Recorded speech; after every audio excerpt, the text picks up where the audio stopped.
All right, I want to let you know something. What's that? Just because you're a co-host of this show, I'm not going to let up.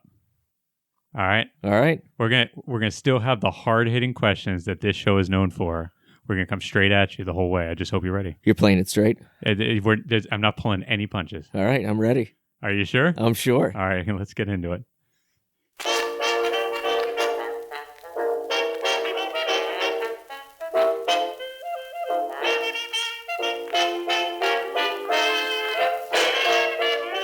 Greetings, colleagues. Welcome to the Ivory Attic. I'm Ian Escherwood. Wait. I think I should do that, shouldn't I? I think you probably should. Yeah, go ahead. All right. Let's take this again. Hello, did you say listeners? No, greetings, colleagues. Okay, sure. Greetings, colleagues. Welcome to the Ivory Attic. I'm your host, Kurt Andreessen, and the other person doesn't get to say anything yet because he's our special guest that we're going to have today. This is the beginning of season 3. You can start talking a little bit now. Ian Escherwood is going to be my guest today. Ian, welcome. Thank you so much, and congratulations on your 3rd season. Yeah, well, thank you. I'm pretty excited about it. It's a big deal. You know, I did not think that you guys would survive past 2 or 3 episodes. Most people didn't, and a lot of people stopped listening. So for them, we haven't. So we remain forever at the. I still really have a hard time. I've had a strange number of students actually recently tell me that they've started listening to my podcast, and I keep telling them, like, you didn't listen to the first episode, did you? Right. I'm like, start at least at like 4 or 5 right. when we fix the sound. Like, you don't want to start at the beginning. All right, well, excellent. Ian, welcome. It's so great. It's exciting for our 3rd season. Thank you, and welcome to my house. Yeah, it's a nice attic. Thank you that we have here. I think this 3rd season is going to be great. I think it's going to be amazing. I'm excited about. We're going to do some new things, and they're all going to be exciting. And the first new thing we're doing is not having a guest. Right. You are having a guest. Yeah. Sorry. Starting with the best guest, which is you. So I would love to give you your background, but I don't have it in front of me. Oh, that's and great. So you're going to do it yourself. So tell us about. Ian, give us your pedigree. Where'd you come from? I know I know how it starts out, that you were a young boy living in the backwoods of Pittsburgh, but where does it go from there? So I was born in Pittsburgh, and I'm what's called a brewery brat because my dad worked in the brewing industry, and so we moved. Now I assume it's one of the really good ones, like really high level. Like your craft beers, like something like it's the complete opposite of that. So I was born in Pittsburgh. My dad was he was a brewer and then an executive with Pittsburgh Brewing Company. And then after I was born, like a week after I was born, we moved to Cleveland, and then we moved to Cincinnati, and then we moved to La Crosse, Wisconsin. Oh. All the greats. All the greats. The top 4 cities of the United States. So I like to think of it as our grand tour of the Midwest. Yeah, sure. No, there you go. No, that's actually all right. Yeah. And so I grew up kind of I grew up moving a bunch, and then we lived in La Crosse for 8 years. It was incredibly cold. Very nice place, but sure. It's the winters are brutal. Yeah. And then we moved back to Pittsburgh, and I had my formative years living in Sewickley, Pennsylvania, which is outside of Pittsburgh. Excellent. Okay, wonderful. And then where did you go undergrad? So I went to undergrad at Gettysburg College. Oh, yeah. I've heard of it. Yeah, I'm a bullet. Oh, all right. Well done. Okay, great. I love those people. Good. All right. So a bullet, and then you go straight to grad school, and then it's just nothing but up from there. No. I mean, not exactly. It's not the. I don't think I was your typical academic with my background. I got out of college. I didn't know what I was going to do. I had no job when I graduated. And I had no job. I had a girlfriend who was going to become my wife eventually. Oh, excellent. Okay. Yeah. And so we moved back to Pittsburgh because that was the only place I knew anybody. Sure. And I got a job working as a researcher for WQED Pittsburgh, which is the PBS affiliate. Excellent. There, and I worked there for a year, and then I worked... By the way, if PBS ever wants to pick us up, we'd take that. Oh, we would love that. I think we both have great NPR voices. I think so, too. Yeah. I think, Now might not be the best time for PBS, but... Yeah, well, we'll wait. But we're cheap. So that's the other side of it. But so I worked for WQED. And we do know Fred Vigent. Yeah, we do. Right. Yeah. So we're basically halfway there. And we'll give him a tag on the when. Absolutely. No, we absolutely should. But and then I worked for a couple politicians as a legislative assistant, and then I decided I didn't want to do that with my life because I hated it. Because it was too glamorous. But yeah, right. It would just seem kind of thankless. There were long hours, there were a lot of egos. And so I said, what profession can I go into that doesn't have any of those things? Right. I just want a nice 9 to 5 with normal, everyday working Joes. Right. So I said, the place for me naturally is academia. Oh, good. Yeah. So then I went off. I did a master's, and then I ended up doing a PhD in Scotland in history. Oh, cool. Yeah. Where in Scotland? At Glasgow, the University of Glasgow. Oh, right. What's their mascot? I think technically they're the Tigers, but okay. I'm not sure why. Yeah. There's no tiger. I mean, no. There's no tigers in Glasgow. No, they don't have like one chained up at the university or something like that. There's got to be a reason. I just don't know what it is. Yeah, sure, that's right. Yeah. It's not important. We don't care. All right. Well, cool. Well, excellent. So, so you went into history when you what did you do? What was your dissertation on? So my dissertation was on British war memoirists of the First World War. Oh, cool. Okay. Yeah. So what I was interested in looking at is looking at how different memoirists were interpreting the experience of war, and then how that was intersecting with public perception of the war in the 1920s and 1930s. And neat. So I read like 300 and some war memoirs. Most of them were not very good, and a lot of them were repetitive because it's, especially the guys on the Western Front. If you're in a trench and if you're an infantry officer in a trench, your experiences are going to be really similar to one another. You know, they tend to, yeah. Yeah. Yeah. So what made you do it? Why? I guess why was this what drew you to history? Do you know what I mean? Like, were you drawn to the specific part of history always, or was it more that like you knew you wanted to get a PhD in history and then you kind of found this topic? Yeah. So when I was an undergraduate at Gettysburg College, I was taking a class with our now colleague Bill Bowman. Okay.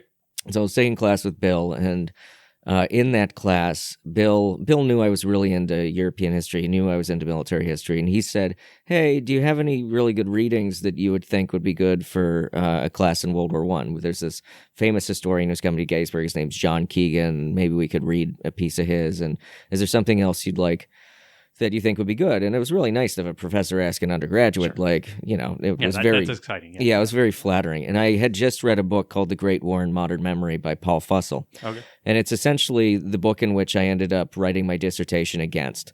But it was... Sorry, Paul. Right. Yeah. But it was like the most exciting piece of history. It's not actually a history book. It's like a thought experiment.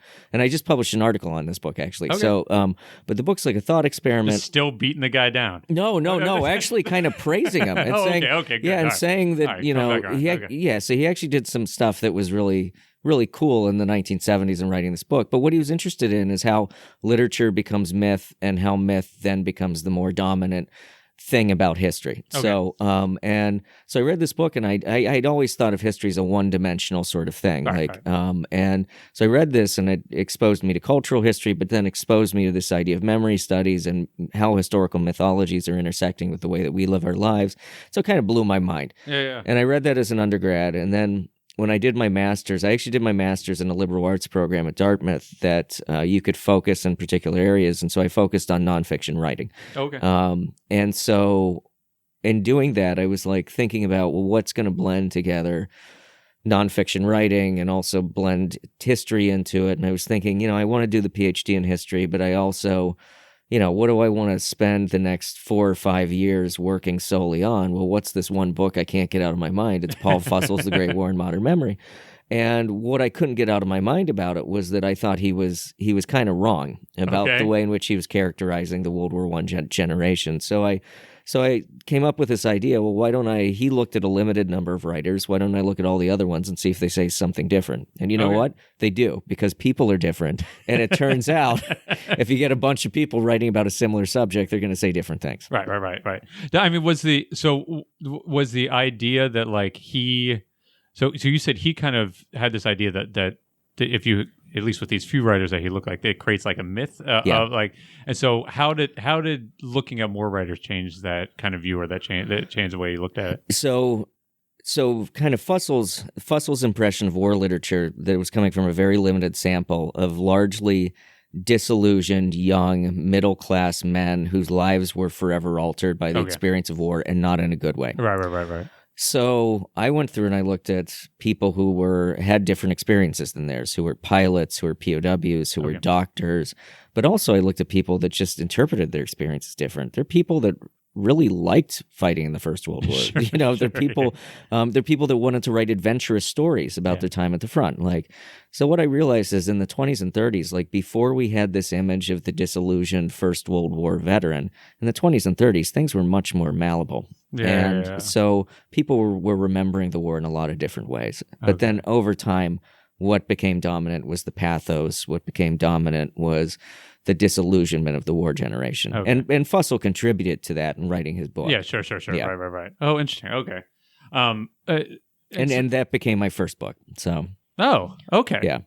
Well, so did you? I mean, that's really interesting. So, and when you were kind of thinking about, doing this type of work, was this something that you were always interested in? So, like were you as a kid, were you really interested in like military history, things like that? Oh, yeah. So, and I'll never forget, I think the first time we went out for drinks at the Gary Owen, which was probably like 12 years ago or something like that, sure. You said something really funny to me. And I bring this up in my classes all the time because I teach this essay. It's called The Uses and Abuses of Military History. It's a famous essay. Okay. And in it, the author's name is Michael Howard. He says that military historians at some point need to get out of the nursery. And what he means is they need to stop playing with toy soldiers, and they need to realize that war encompasses a lot of bigger things than just that, right? And so when I talk to students about this, I remember you saying to me, you asked me, what got you into military history? And I said, well, when I was a kid, I used to play with my GHOs. I used to play with toy soldiers and stuff like that. I used to draw pictures. I used to make like trench lines and things like that. And then you said, oh my God, you figured out a way to play with toy soldiers for the rest of your life. And I said, that's not what I do.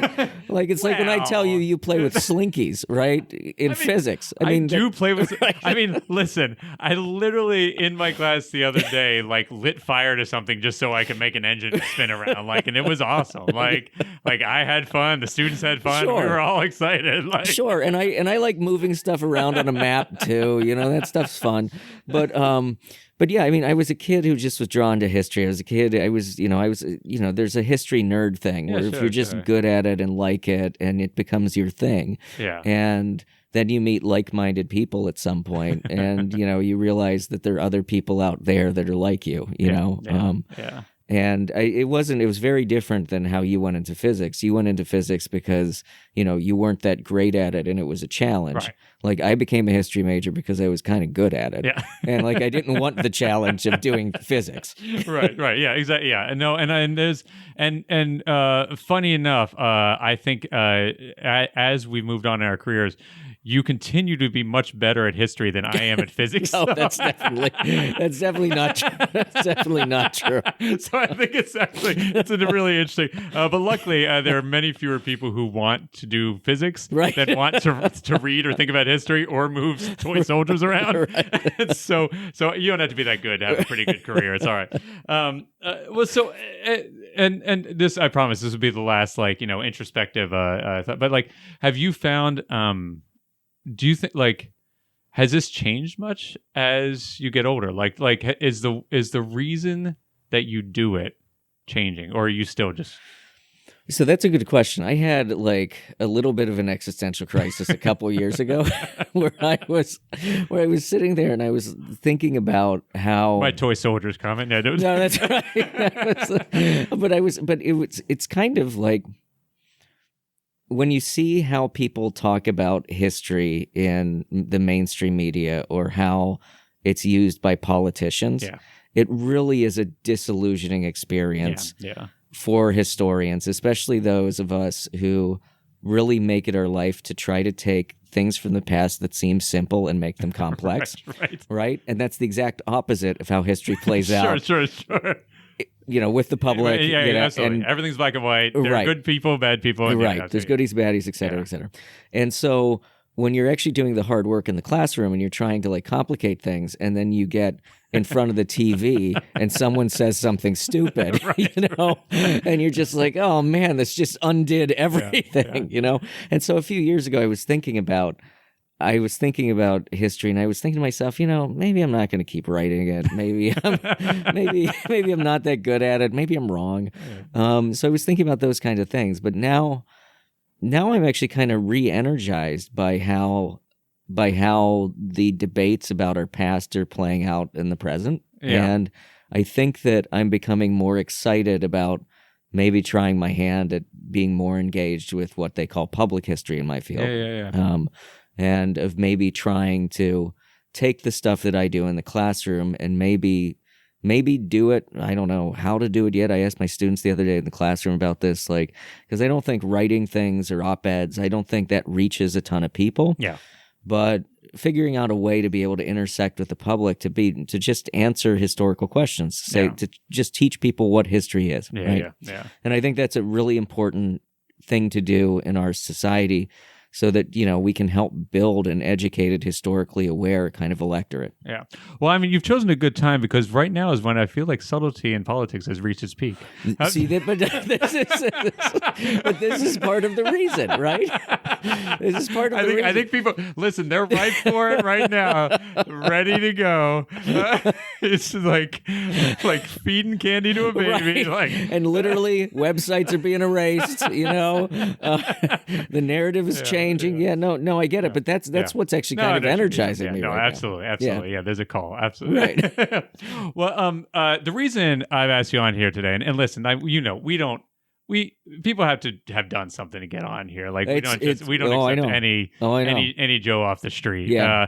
But you have actually written a book. Yes, I've a newish book. I was going to say pretty new. And it's, I will say, I can honestly say it is the finest military history that I've ever read. Oh, really? Absolutely. Oh, is it the only one you've ever read? Possibly. Yeah. Right. Yeah, it's very likely. Well, thank you. I'll accept the praise no matter what. Well, tell us about the book. Right. So the book is called The Battalion, and it's about a single battalion in the First World War in the British Army, the 8th Battalion of the Queen's Royal West Surrey Regiment, who arrived in France in the fall of 1915 and fought in every major campaign that the British Army was involved in, right up into the armistice. So it was a group of citizen soldiers who were under the command of 3 different commanders, one of which Lieutenant Colonel Jack Peers. We have his papers at Gettysburg College.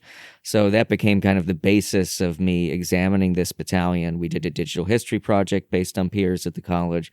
I got to know Peers' family very well. I taught his grandson, for example, or his great-grandson, for example.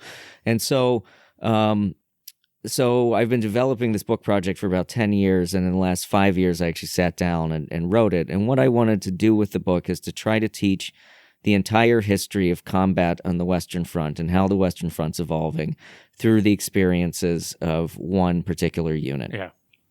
Well, I did actually read this. Thank you. And I will say, I don't know if this is what you were going to try to get from it, but it seemed awful. The book or the experience? The experience. Okay. The book was good. It didn't seem fun. No.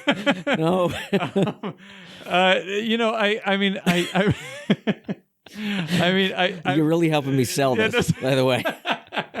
No, I mean the one thing I really liked is that you really did you really like are talking about these people, I mean literally on the ground that are like what they're doing, like what's happening to different people, which I think at least from my standpoint, I was I think it is easy to read let's say, I'm a numbers guy, right? Like I can read casualty numbers, I can read, death numbers, things like that. And you can say those are really big, bad numbers. Mm-hmm. It was really, but it was different in a way to kind of have, I think a lot of what you do is kind of, we build up you and you're like, hey, here are like, 10 cool guys that are hanging out, and then you're like, and now 8 of them are dead. Right.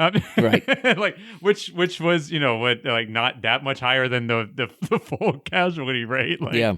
And so, I mean, I really do. That was, I will say, really interesting. Also really difficult to read. Yeah. And so, I mean, it must have been difficult to write. So it was. It was difficult to write for a few reasons. One of the things that I think is difficult, especially when you know people whose relatives fought in this battalion, is trying to do your historian's due diligence on the one hand, but also on the other hand, being respectful right. to the people in which you're writing about, right? Yeah. And so there's always kind of a balance that I think plays out with that. The most difficult aspects for me in writing it was going through service records, in particular men who were severely wounded in action, going through their medical records for men who were killed in action, reading letters from their mothers, from their fathers, like learning about the last few minutes of their lives. Like that does, as historians, we need to be pretty detached when we're viewing those sources. Yeah. But when you read it over and over again, it does get to you. Yeah. And then in composing the book, part of the reason it took me so long is I revised it for 2 years, trying to get what I considered the story as right as possible, because I'd gotten to know, at least to some degree through their records, some of these men. Right. So I wanted to be respectful to their experiences and what they went through. Yeah. I mean, that comes through strongly, I think, in the writing. I think the thing that struck me the most, again, as someone, I will admit, like, who has, had obviously, like, I went to high school. We learned about World War I. I will say from high school, the most that people remember is the Archduke. And then a bunch of people fought, and then it ended. It was really bad. And then World War II happened. Right. like I feel like. And there was a treaty, but it didn't work. I was going to say, we tried to stop the Germans, we didn't stop them. Yeah. And but I guess again, like you told, like it's really terrible. But I guess the thing that kind of blew my mind was this idea of like, I mean, these guys like sitting in this trench for like a month, and then, either they decide to push forward or the Germans decide to push forward. They go like 100 yards, and then they sit down in the trenches again for another month. Right. And you're like, well, I'm really glad we lost 100 guys, like for a football field's worth of France, right? Yeah, right. Or Belgium, or wherever they happen to be at the time. And I don't know, that was, it was awful to read about. I can't imagine being there. Well, right. And especially because they're defining, like, as the war goes on, they're defining success in different ways so that they can claim success in the engagement, right? So the one attack in 1917 at the Battle of 30, the beginning of the Passchendaele campaign, I mean, the 8th Queens, they advance, 1,700 yards, and they think that that's... Right, it's like it's amazing. It's amazing. Yeah. They take all of their objectives. Some of their men get decorated for it, but they suffer 257. I think that's the right number. 257 like really bad casualties within the process, and it's and that's one of the things that you just need to kind of get your head around, is that the war becomes a war of attrition, and once once we move from beyond the hope of kind of a breakthrough on the Western Front to the idea that this is a slogging match that's about materiel and manpower and all of that. And I think it does read a little bit like these guys are caught up as cogs there, right? No, that's exactly what it felt like. That's exactly. I mean, that's that again. That came through. Yeah. I mean, even like like one of the one of the big successes. Hopefully, I'm not gonna. Can I ruin? Can I? Is there a spoil? Do I have to worry about spoilers? No. Because I was learning this all new for the first time. Anyway, but one of the big successes of the Queens was this kind of like stand that they made at Laverne, right? Lavergier. I can't. Yeah. I actually did take French. I took 5 years of French. Oh, really? Anyway, it doesn't matter. Lavergier. Okay. But it's like this like monumental thing, and they're very excited. And then, I mean, literally like within a year, they get just like shoved. I mean, like there's all these, more German like pushes. They're like going back. They're like lose all of this land that is nowhere close to like this tiny little village that they made their stand in. And just, I mean, even just reading about it was quite disheartening. like when you're in there. Well, and the last stand is fascinating because it's during the Kaiserschlacht. It's the 21st to 22nd of March, 1918, and they're right in the middle of this huge German attack. Yeah. And they hold this village for 22 hours, and then they ultimately have to retreat. Right? But it's crazy because this becomes the touchstone of their experience. Right. No, exactly. It's they return to the village. They put their monument up in the village, right? And I was talking to some people about this, and then I read a book a few years ago that's called Heroic Failure and the British. Okay. And it's a really good book, and it's about the idea that, in the last stand, in the idea of the feudal charge, in those kind of moments, that there's an impulse in military units to see heroism in those moments. Yeah. And in Lavergier, they do something like legitimately heroic. They hold out longer than anyone else around them. Yeah. But then they still have to retreat, and they lose a ton of guys, and then they retreat for like 10 days after that. Exactly. It's absolutely brutal. No, this is the thing. Like I was like, it's really great that they kept that, because then it enabled them to run for an extra 10 days. And they weren't running. Obviously, they were doing it. That was part of the point, is that doing an orderly retreat, they didn't get broken. But it just, I don't know. It just like I was like, this. It's crazy to think that this is like the pinnacle, right? So that was well, it wasn't great. No, it wasn't. That's what people are going to sum up from the book now. World War I wasn't great. Also, gas is really bad. Yeah, well, I figured you'd be interested in that because of your scientific background. I mean, interested is a funny word. I don't know, like it's. It was just, I don't know. I was like, man. Yeah, it's almost like they thought about how can we make this experience even more miserable. No, that's really what it felt like at times. It really felt like every step along the way was like finding, and which I'm sure is exactly what happened, which was like finding a push point for the human condition that can make things worse, and like see if you can do it. Because I mean, like you said, I mean, they're trying to break each other, so it's like how, but they're just they're both breaking each other and themselves, I assume, at the same time. Because I assume the German experience is very similar to this one. Well, right. And one of the things about gas is it doesn't kill a lot of people because they figure out countermeasures against it. Right. So they figure out how to make masks. And so what it does is it just wounds a lot of people and irritates a lot of people. It makes the experience just fundamentally more miserable. Awful. But one of the things I was trying to get across in the book, I'm not sure if I did, but was that even though the experience is so miserable, like people were still enduring and adapting to it. Yeah. And they're still fighting. Yeah. And in part, the British Army is really good at rotating people in and out of the lines. Yeah. So they're not stuck in trenches all the time. They're training a lot of time. They've organized football matches. They organize, fancy dinners, things like that behind the lines. But then, of course, they know that they're immediately going to have to go back. They're going to go back in. Yeah. I mean, I guess, you do mention a lot of that. And it was interesting, but I also, maybe it's also just part of me. Like, I am not the type of person that would be like, oh, let's do a little bit of football. Well, but you are kind of, because I've known you to come out of a terrible meeting and at the college and be like, this was a terrible meeting. I need to go play soccer to feel better. That is true. That is actually what I do. Yeah. And granted, you're not being shot at. I am not being, okay. The meetings haven't gotten that contentious yet. No, Yeah. Well, and then the other thing that I want to tell you, because it also, this was, again, very surprising to me and actually really annoyed me, was how long after the armistice it took them to get them home. Oh, yeah. It's infuriating. Yeah. Yeah. Why did can't they just get on a train? Like, right.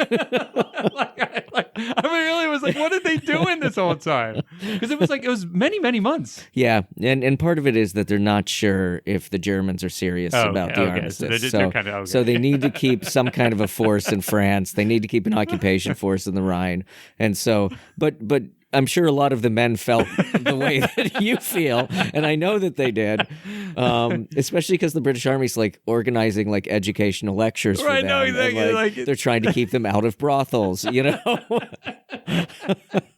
Yeah, no, it really just, I was just like, man, like these guys are just there. They've like, just been fighting for like, 3 years. And they're like, all right, listen, the war's over, but we just need you to sit. Like, you know what it feels like? It feels like when you're in elementary school and the bell rings, right, but the teacher's like, well, listen, I just have a couple more things I need to say before. Like, just sit down and listen to just 10 more minutes and then you can go. Yeah.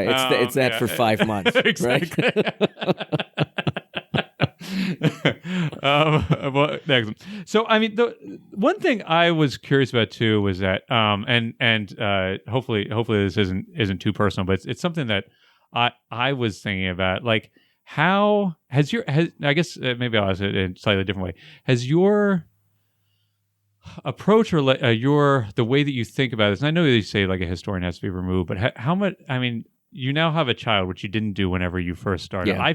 I feel like for me, that has changed even just, let's say, the types of movies I enjoy. Yeah. Like there are certain movies I can't watch anymore that I could watch before I had kids. So like, has that changed? Like, has that changed the way that you approach what you do, or at least the way that you feel about it while you're doing it? Oh yeah. I mean, it definitely approaches the way in which when I think about the officers and men of the Eighth Queens, like a lot of the men who went to war were boys. Yeah, I mean, they signed. A lot of people signed up underage. That was a very common thing. Yeah.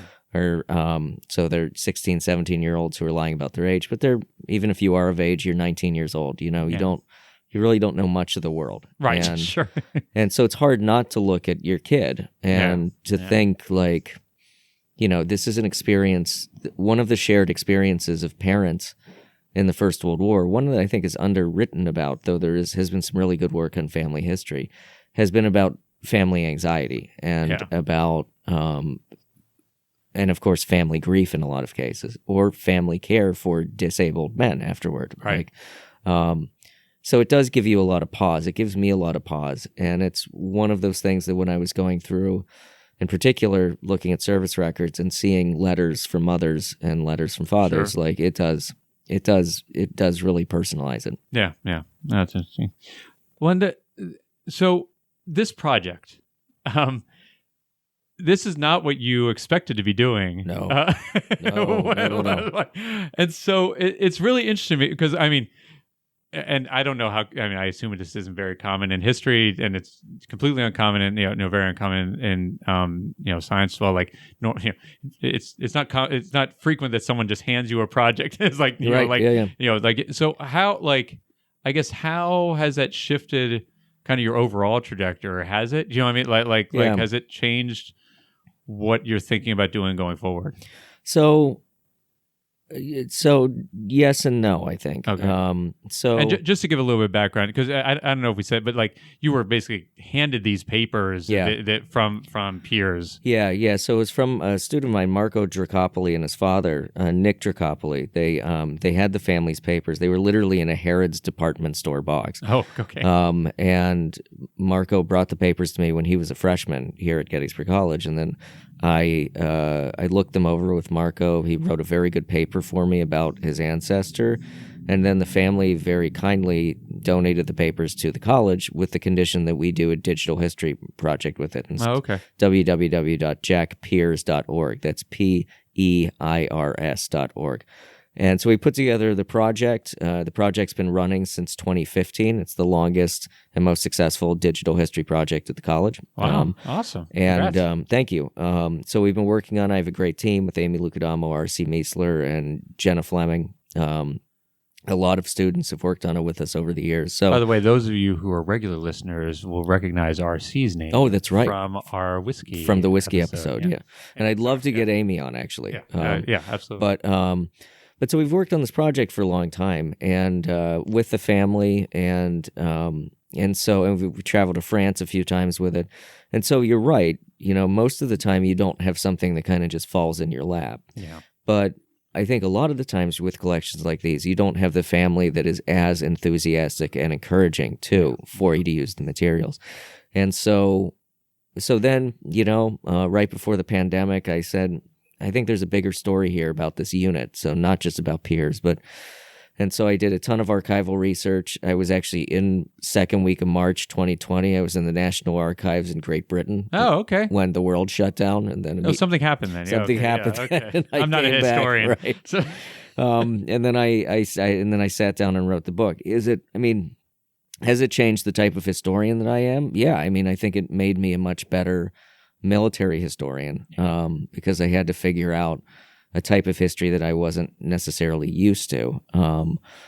It also has made me, want to do something maybe a little bit different. And so I think that, I think I'm going to move on to maybe a project that has to do less with killing and dying and more with healing. Yeah, sure. Yeah, you've had a fair share of that. That's right. Well, it is a funny, it's funny to think, I think it's probably very hard to back this out, but it is, it's, as with, I'm sure, a lot of projects, it's funny to think about how much the fact that, we all were kind of in a weird mortal terror in a way we had not been previously, necessarily, or many of us had not been previously and that you're then in the middle of this writing about mortal terror. Yeah. And that was my release. Right. That's relax. Right. I'm putting together a chapter on the Somme. Like that. Well, yeah. Well, and the good news is the end of that war has nothing to do with any kind of terrible pandemic. That's right. Which is mentioned in the book. The Spanish flu is in the book. I noticed.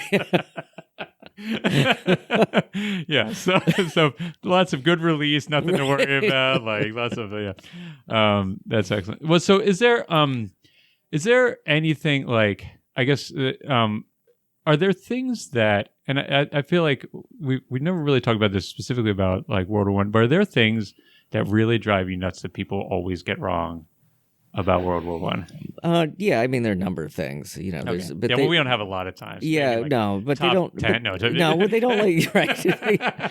Well, they don't drive me nuts, but it's just one of those things that it makes me just slightly irritated. Yeah. So one of the things is about the causes of the war. So whenever somebody says people be very reductive with the causes of the war. The assassination of Archduke Franz Ferdinand, that causes the war, right? Nationalism causes the war. Imperialism causes the war. And whenever you're picking a mono cause, it's it's not good with the causes of a big major world war, right? Yeah. So that kind of stuff annoys me. On the back end, the idea that the Treaty of Versailles basically causes World War II also is annoying, right? Right.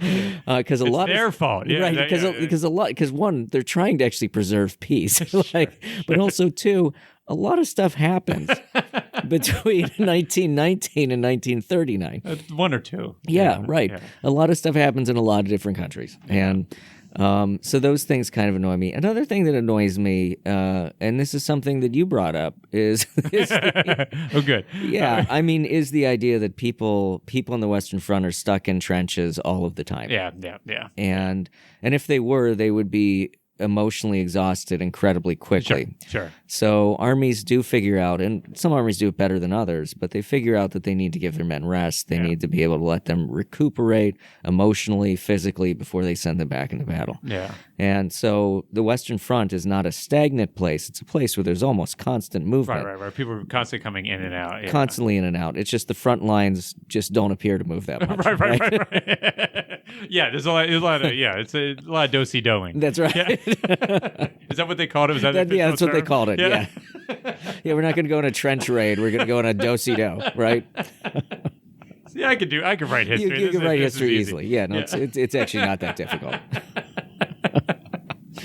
Well, excellent. Well, that's great. All right. So, I liked this book. I read it because you're my friends, and I wanted to read it.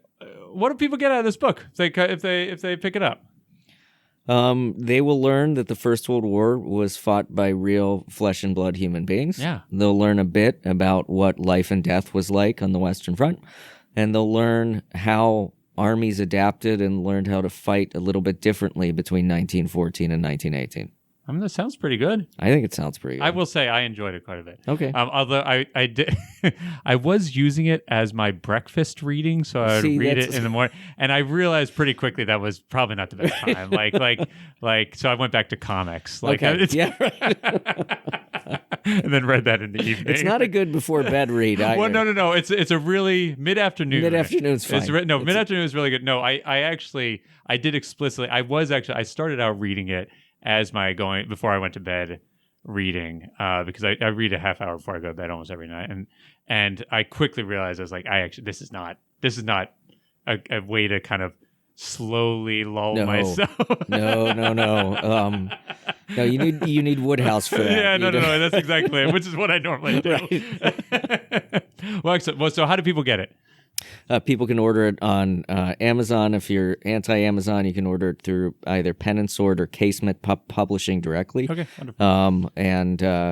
And those are probably the easiest ways. There's also Barnes and Noble sells at other bookstores. Yeah, I was going to say, or you just Google check out your local bookstore. Yeah, we should support local bookstores, right? Yeah, we should. Gettysburg College Bookstore has some copies. So. Even better. Yeah. Come visit. Say hi.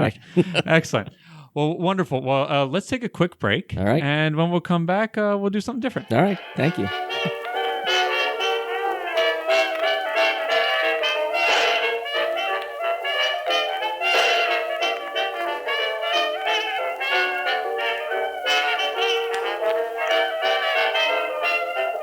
All right. Now that we're done with the interview, you can bring us back. Go ahead. Greetings, colleagues. Welcome to the Ivory Attic. Oh, no, I did it wrong. Oh, do it again. Try it. Welcome back to the Ivory Attic. I'm Ian Isherwood. I'm Kurt Andreessen. There he is. So great to have you back. Oh, man. I love having a co-host. Right. Me too. This is great. We're back in the attic. I was doing a lot of work before. You were doing a ton of work before. Too much work. Well, you're normally the interviewer. I know. And I say the dumb comments on the side. Yeah. It's right. But now you had to do both. I had to do both. I had to do the dumb comments and it was really hard. All right. And guess what? They're the same. Oh, good. Well, it's. I will say that we're going to have to argue though over if this is our most popular episode. We'll have to argue over whether or not it's my great hosting or you as the. All right. So we're going to do our fashion segment. We're going to do something a little different because let's be honest.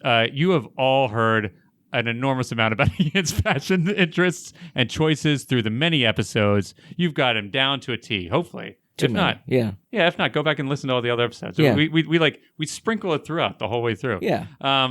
So what we're going to talk about is let's talk about military fashion. Military fashion. That's a good idea. Yeah. Well, it's something that I always find fascinating because there's some really great military fashion, some really not so great military fashion. Yeah. So this is a really interesting topic because military fashion reflects the society and culture in which it comes out of, right? Uh-huh.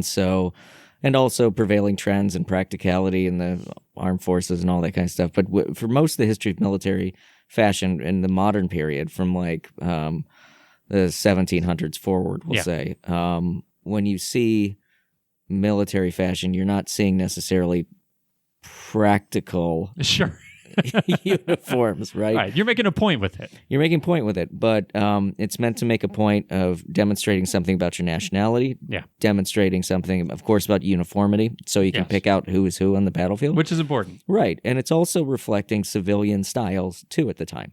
So that's another part of it. You don't want it to seem like your soldiers are wearing costumes. Right. Yeah. But it also plays back in, too, right? Because then, like, those military fashions get folded back into actual... Because, like, that's kind of... that, like, suits especially, right? Like, have their...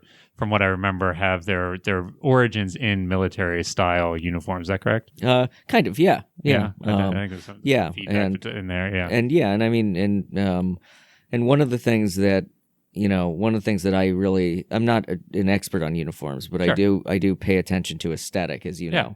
And one of the things that I enjoyed in kind of researching this book was going through and seeing where people were buying their stuff in the Western Front, right? And so, like, the commander of the 8th Queens, his raincoat that he loses is a Burberry raincoat. Oh, okay. And then he gets a new raincoat, and it's an Aquascutum, which is another great British brand of raincoat manufacturers, of outerwear, But these guys are getting their uniforms tailored at... in London at various different tailors, when they're ordering tobacco from like really posh tobacconists, or the officers are. Piers is getting hampers from Fortnum and Masons. Okay. And so, there's this strange like civilian enterprise of tailors and military suppliers that's going on in London, and they're supplying the officer corps of all of these units. Did they have to buy their own uniforms? So they did. Yeah. I thought I remember that. Is that in War and Peace? I feel like there's a thing where Pierre has to buy his uniform. I seem to remember that. Yeah, so it's mostly a tradition that officers have to buy their uniforms. Okay, all right. But officers also, up until fairly recently, bought their uniforms from from civilian purveyors. So, okay. So it's not coming from the military. No, but it'll be a tailor that's it'll be a tailor that's affiliated with the military. But like, for example, I think it was Teddy Roosevelt got one of his Rough Rider uniforms came from Brooks Brothers. I wonder if they still make that. That'd be pretty cool. So so I don't think they make military uniforms, but I actually did contact one of their archivists because I wanted to do actually a project on luxury brands and military fashion. Oh yeah. And I contacted their archivists, and for some reason I don't think they wanted me to look at their stuff, which has happened to me an awful lot in my career. Huh. But I should probably try to get back in touch maybe with now. them. Send them a copy of the book. Yeah, I should. Yeah. Actually, you mentioned in the one there was one part that stood out to me. Actually, in the book was that you mentioned one of the groups, like they wanted the commanding officer wanted them all to cut their stuff into shorts. Yeah. So this was an affectation of their divisional commander AC Daly, where he wanted men to fight in shorts basically in the summer, and he thought it was better for the men, and so they took their trousers and they had to take them to the regimental tailor, who then had to trim them down into shorts. And so when these guys go into action at 3rd Eep, they end up having to crawl over like... Well, this was what I was going to... their knees ended up all ripped up from barbed wire. This is what I was going to say, is that like the type of fighting you're doing seems like covering would be excellent. It's not shorts fighting. Right, no, exactly. Like, there's a reason why in the Second War, they're only fighting in shorts in the tropics and in the desert. That makes sense, yes. Yeah, but they're not fighting in Western Europe in shorts in the next war. Yeah, I mean, even this is something that always gets me, even with the Romans. They have like the short, and like they're swinging swords around. I kind of like, it'd be nice to at least have a little bit of cloth or something to slow the sword down. Like, it'll slow it. I don't know. I just feel like I'd like a little bit more protection. Right. All right. Well, so do you have let's say people like, and we're for the record, we're not going to be commenting on the actual groups behind this, but like, are there any uniforms that you think are especially good, or any that are especially bad, like that you have noticed personally? So that's a good question. Are we allowed to ask that question? Yeah, we can ask that question. Great. Okay. So in terms of uniforms that I really like, I think probably in the First World War, I really like British officers' uniforms. Okay. I like the cut of them because they're cut like riding jackets, and then they wear riding joppers, which are the riding trousers. I think they look really sharp. This is the one where it looks like I said that Jack Pierce looks like who does it? Graham Chapman. Yeah, like from Monty Python. Right, like it's what he's wearing That's basically. Right. That's right. But then I think the American Doughboy uniform is also really sharp. Okay. It's a good looking uniform.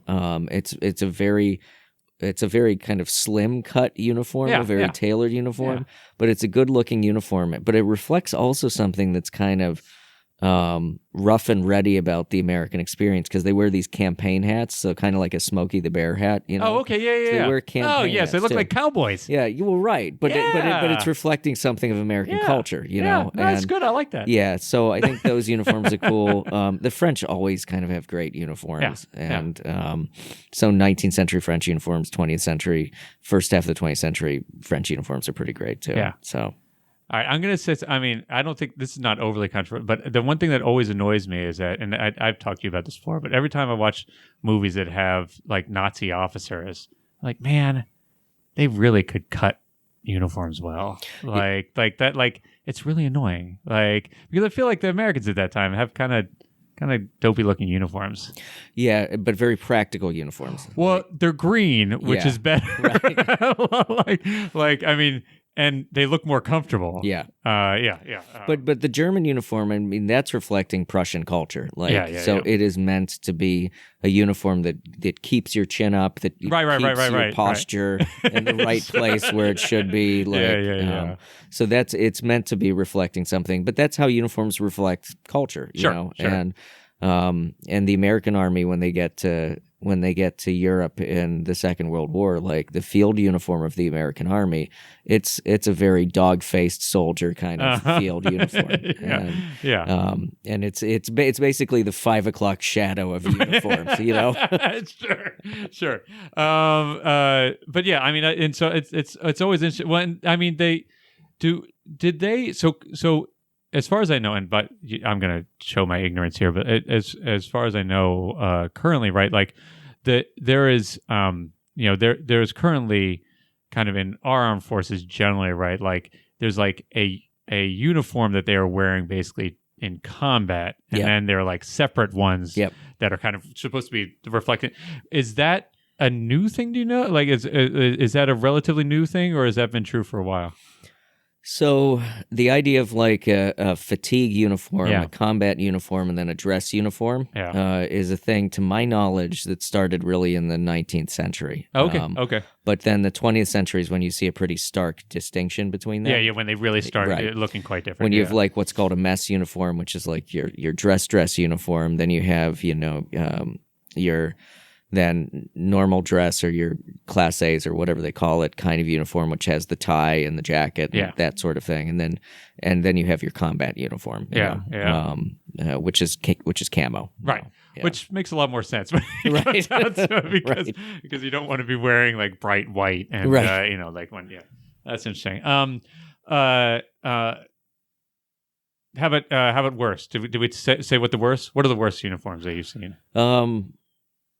Oh man, I agree with you about the fit and the cut of the German uniforms. When I see them, I typically think they're bad, but that's because they're bad. Right. Well, yeah, because they're the baddies.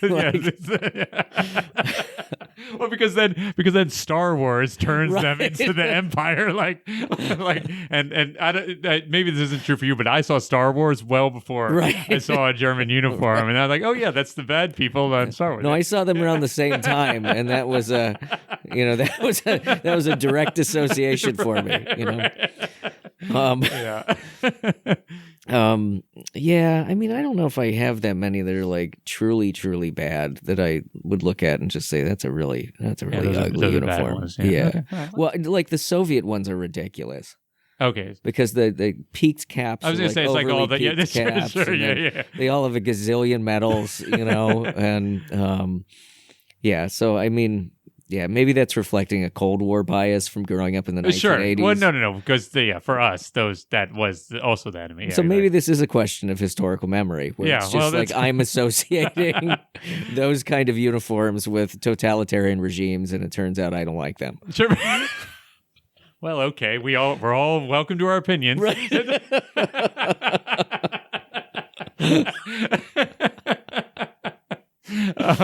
Yeah. Well, so I mean, but that could be an interesting. But like looking at like look at how people respond to that. It's a little more sociology, psychology stuff. But no, it's cultural history. You can do it. Yeah, and I could actually have fun doing that. Yeah, right. No, exactly. It'd be a lot less depressing. It would be a lot less depressing. Just go around asking people what they think of, like showing them pictures of uniforms. Right. What do you think of this one? So, what do you think of this? What do you think? No, I like that a lot. And you can also bring in Star Wars. I mean, you can, it'd be really good. All kind of totally confuse people. Yeah, no, because they won't know if it's a Nazi or if it's Star Wars. Right, exactly. Right? Oh, yeah, that's what you do. You're like, what do you think of this Nazi uniform? Yeah. And then they say, I hate it. And you're like, actually, it's just Star Wars. Star Wars. It's George Lucas. That would actually be depressing to see how often that would happen. All the time. Right.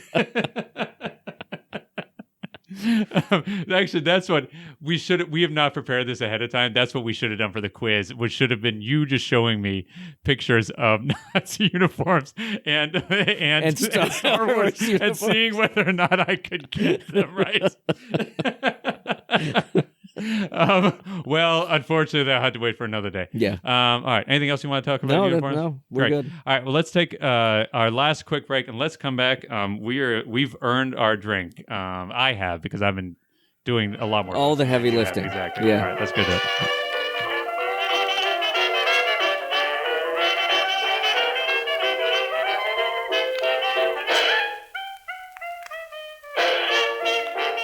Welcome back to the Ivory Attic.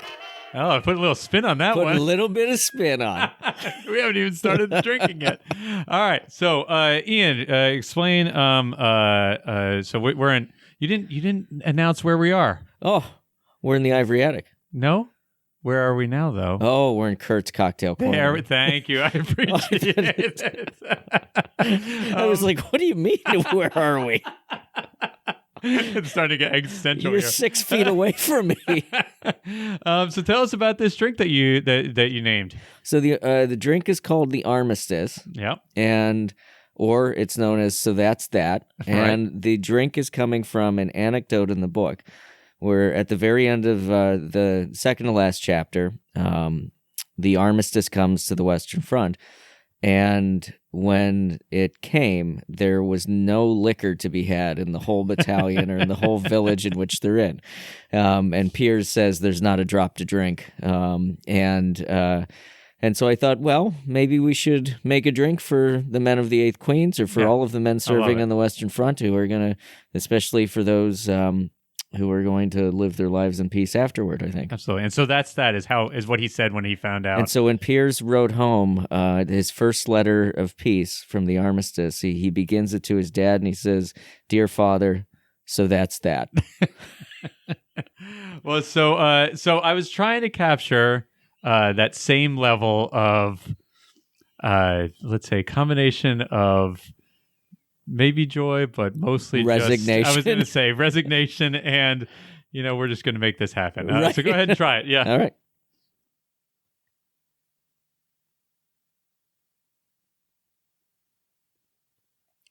Well, that's very tasty. Yeah. Well, I mean, I've drank with you enough times that I have a pretty good idea about what you like. So what this is, I'd be really curious if I don't think you're going to get this. No, I'm not going to get it. Yeah. Okay. So what? So what it's it got is? Some kind of aniseed in it, doesn't it? It doesn't actually. It doesn't. But No. Well, why does it have that aniseed flavor? You're tasting some pretty intense gin that I have. This is this is that Tanqueray 45. Oh yeah. Okay. So it's a little bit hot and has a lot of juniper. Yeah. It's like it comes in really, really hot there. And so I'm using that because I thought that like a Navy style strength gin was probably about what you need after World War I. Well, right. Yeah.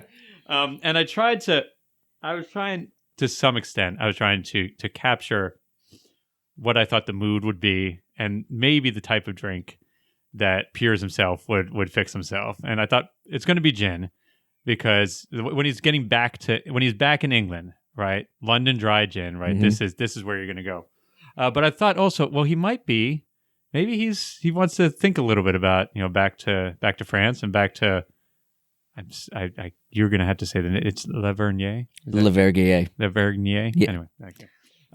And so what instead of kind of a classic, let's say martini, what we've done is we've done some Dubonnet, or as they say in England, Dubonnet. Dubonnet.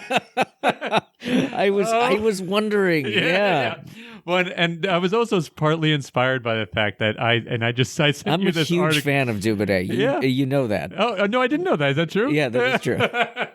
Well, so you know that it's I think I sent you this article. It's the Queen's favorite, the former Queen, the Queen's favorite drink was a Dubonnet cocktail. Yeah, it was Dubonnet and gin.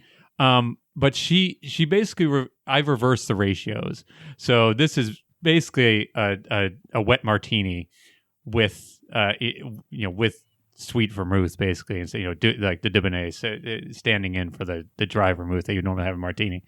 She did it backwards, which is that she had 2 parts Dubonnet with 1 part of gin, but apparently she also drank it in the morning. Well, you have to have one before lunch, right?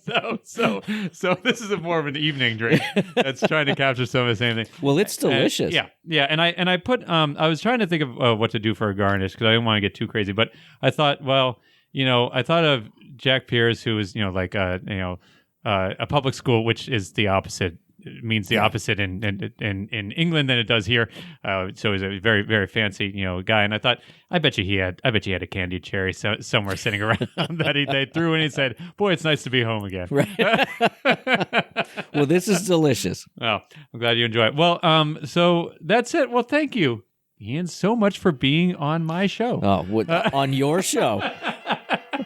Well, thank you for having me on your show. It's been a delight. It has been a delight. And you know what? Actually, well, first of all, if you've listened before, if people wanted to get in touch with us, how would they get in touch with us? Well, they can write us. Yep. They can, but they don't do that. They can also follow us on Instagram. They sometimes do. Which they sometimes do. We're on a new platform, which is Blue Sky. As the Ivory Attic on Blue Sky. Yep. So you should definitely follow us there. That's where a lot of the academic refugees have gone after whatever's happened to Twitter X. I've just left everything. So right? No, this is a good alternative. You can also find us on Facebook too if you're above the age of 70. Yeah, exactly. Or if you're above the even older, you could probably write us. You could absolutely write us. You could look us up. On our website. So so you can do that too. Yeah. Excellent. Well, other than that, why don't you go ahead and take us out then? All right. Thank you for joining us as we have rummaged through the Ivory Attic. Oh, thank you. I'm Kurt Andrews. I'm Ian Isherwood.